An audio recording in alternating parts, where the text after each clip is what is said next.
کہ میرا بڑا دل چاہتا تھا میں پاکستان نیوی میں جاؤں. تو جو بھی ایسے ادارے ہوتے ہیں نا جو فورسز کے تابع ہوتے ہیں, وہاں میرا ویسے ہی دل چاہتا ہے جانے کا. آپ کہیں گے بھائی میرا نیوی میں جانے کا دل کیوں کرتا تھا؟ اس لیے کہ میرے والد صاحب نیوی میں تھے, تو انہوں نے چائنا اور آسٹریلیا کے علاوہ دنیا کا ہر کنٹری دیکھا تھا. مجھے بڑا مزہ آتا تھا, والد صاحب پوری دنیا گھوم کر آئے, تو میرا دل چاہتا تھا یار میں بھی یہ سفید کپڑے پہن کے پوری دنیا میں ٹریولنگ کروں. تو والد صاحب پوری دنیا گئے تھے, چائنا آسٹریلیا کہتے تھے, میں نہیں گیا, باقی پوری دنیا گیا ہوں. تو ہم جب کارساز سے گزرتے تھے نا, تو وہاں یہ لکھا آتا تھا join the navy and see the world. تو اس سے مجھے ایک آگ لگ جاتی تھی کہ نیوی جوائن کریں اور دنیا دیکھیں. تو خیر پھر میں دین کے علم کی طرف آیا. کیوں آیا, کیا اس کی وجوہات تھیں, وہ ایک لمبا واقعہ ہے, لمبا قصہ ہے. میرا خیال تھا جب میں مولانا بنوں گا, مولوی بنوں گا, تو پھر ملا کی دوڑ کہاں تک, مسجد کی. تو اب جب میری دنیا میں ملکوں کے سفر ہوتے ہیں تو میں کہتا ہوں چلو یار نیوی والا آدھا کام تو اللہ نے ویسے ہی کرا دیا, ٹھیک ہے. تو مجھے ویسے ہی بہت اچھا لگتا تھا ڈسپلن. پھر میرے والے سب چونکہ نیوی میں تھے, تو ریٹائرمنٹ کے بعد بھی ان کا اسٹائل فوجیوں والا ہی تھا. 63 سال کی عمر میں صبح 4 بجے تہجد پڑھتے, پھر ایکسرسائز کرتے تھے. وہ ہم محلے کے دوسرے بوڑھوں کو بھی دیکھتے تھے, پڑے رہتے ہیں, اٹھتے ہی نہیں ہیں. پولیس آتی ہے ان کو اٹھانے کے لیے کہ بھائی اب اٹھ جاؤ, صبح ناشتے کے لیے اٹھ جاؤ, ٹھیک ہے نا.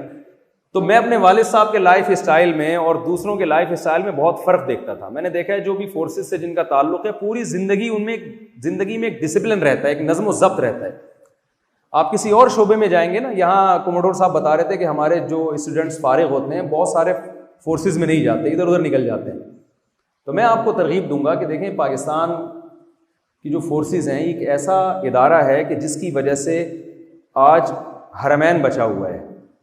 اسلامی کنٹری میں اس وقت سب سے زیادہ ویلیو جس کنٹری کی ہے نا, مسلم کنٹریز میں, وہ پاکستان ہے. یہ بات میں اور آپ نہیں جانتے, لیکن یہ اسلام کی دشمن قوتیں وہ یہ بات اچھی طرح سے جانتی ہیں. تو اس لیے میں آپ کو ترغیب دوں گا کہ آپ میں جو زیادہ قابل لوگ ہیں, جن میں زیادہ صلاحیت ہے, وہ یہاں سے فارغ ہونے کے بعد نیوی میں, آرمی میں یا ایئر فورس ہی کو جوائن کریں.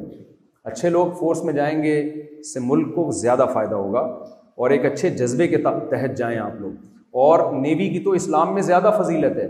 میرا ایک دفعہ بیان ہوا پاکستان نیوی کے جو بھی فوجی تھے ان لوگوں میں میرا بیان تھا, تو میں نے پھر وہ احادیث جمع کرنا شروع کی کہ سمندری لڑائی کی اسلام میں کیا فضیلت ہے. بہت ساری احادیث ملی جن میں رسول اللہ صلی اللہ علیہ وسلم نے فرمایا کہ سمندر میں لڑنے والے کو اللہ نے خشکی میں لڑنے والے پر ترجیح دی ہے. اور آپ صلی اللہ علیہ وسلم نے فرمایا جب جو سمندری لڑائی لڑتا ہے اور اس کا سر چکراتا ہے, کیونکہ سمندر میں جا کے ہمارا سر چکرا گیا تھا, ہم گئے نا شپ پہ گئے, تو نبی صلی اللہ علیہ وسلم نے فرمایا کہ اس سے اس کے گناہ جھڑتے ہیں.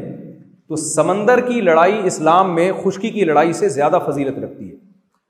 اب میں دیکھتا تھا کہ نبی صلی اللہ علیہ وسلم کا ویژن دیکھیں, آپ صلی اللہ علیہ وسلم کی لڑائیاں سمندر میں نہیں ہوئی ہیں, لیکن آپ کو پتا تھا کہ میری امت سمندروں پہ بھی حکومت کرے گی, تو آپ نے پہلے سے سمندر کی لڑائی کی فضیلت کو بیان کیا تھا.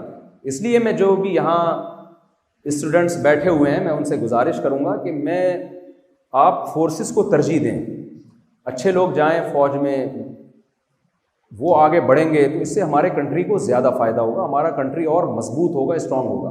جس بھی شعبے میں آپ جاتے ہیں ہدف آپ نے آخرت ہی کو بنانا ہے کہ میں ایک اچھا انسان بن کے دکھاؤں.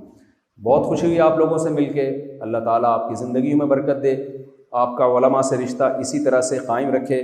اور یہ جو ہماری 2 بہنیں بیٹھی ہوئی ہیں ان سے میں معذرت کروں گا, میں نے جو 2-3 لطیفے سنائے اس پہ پیش کی معذرت. یہ صرف لطیفے ہی ہیں, ان کی حقیقت سے کوئی تعلق نہیں ہے. جزاک اللہ. خواتین جنازے پہ میک اپ کے ساتھ نہیں جاتی, بالکل غلط بات ہے, ٹھیک ہے نا.